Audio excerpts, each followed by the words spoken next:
नाथी को बाड़ा है के, या लाइन तो थाने भी सुनी सुनी लाग ही रही होगी। यह लाइन बोली है कांग्रेस के प्रदेशाध्यक्ष ने, और ये चर्चाएं हैं यहीं थमने का नाम नहीं ले रही हैं। कोई बोल रहा है भाया रे भाया खूब खाया, तो कोई बोल रहा है रंधावा तो मने जाने ही कोन्या।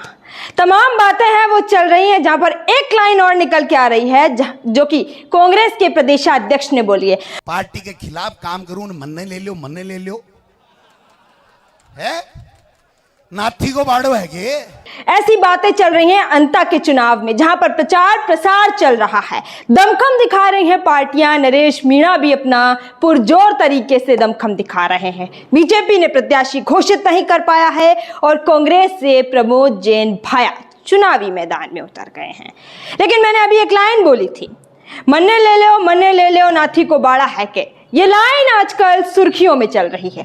जब से गोविंद सिंह डोटासरा ने ये अंता के चुनाव में जाके जो है भाषण दे दिया है, तब से ये लाइन सुर्खियों बटोर रही है। गोविंद सिंह डोटासरा जो कि अक्सर गमछे के लिए जाने जाते हैं, जहां जाते हैं मोरिया बुलाने जैसी बातें करते हैं, और वही एक बार फिर से किया कि बीजेपी का तो मोरिया बुला देंगे। वहीं मदन राठौड़ बोल रहे हैं भाया रे भाया खूब खाया।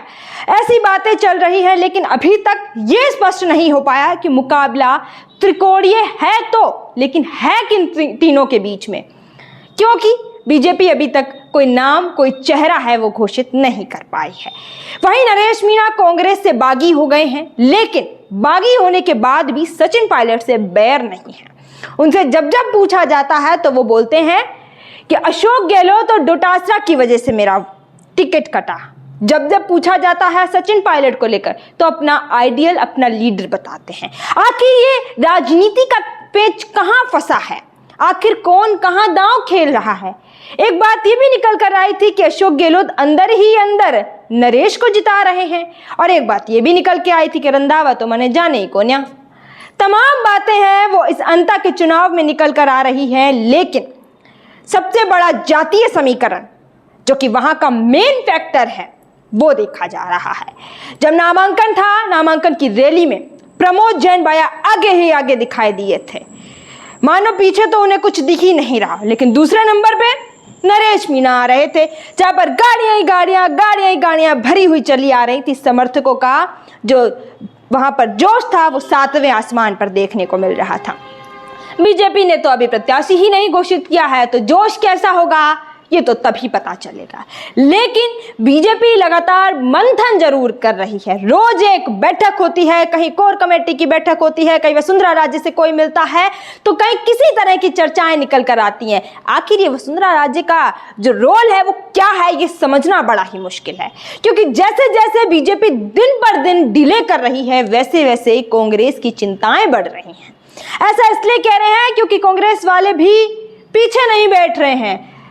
कहीं नरेश को खड़ा कर दिया, नरेश निर्दलीय जनता ने खड़ा कर दिया, तो बीजेपी को कहीं फायदा ना हो जाए, कांग्रेस कहीं हार ना जाए। टीकाराम जूली खुद नरेश का लाइव देखने चले जाते हैं। ये आखिर चल क्या रहा है, राजनीति का दांव पेच फंस कहां रहा है, ये समझना जरा मुश्किल हो गया है। हालांकि आगे क्या होगा ये नहीं पता, लेकिन जो डोटासरा है जो कि मोरिया बुलाने जैसी बातें करते हैं, उन्होंने कल खुले मन से कहा है, जो मन्ने ले लो वाली बात कही है वो नरेश मीणा के लिए कही है कि यूं तो कहते हो कि हमें ले लो, लेकिन पार्टी के साथ ईमानदारी नहीं निभाई, प्रतिष्ठा नहीं रखी, पार्टी की गरिमा नहीं रखी, और फिर कह रहे हो कि हमें कांग्रेस में वापस ले लो।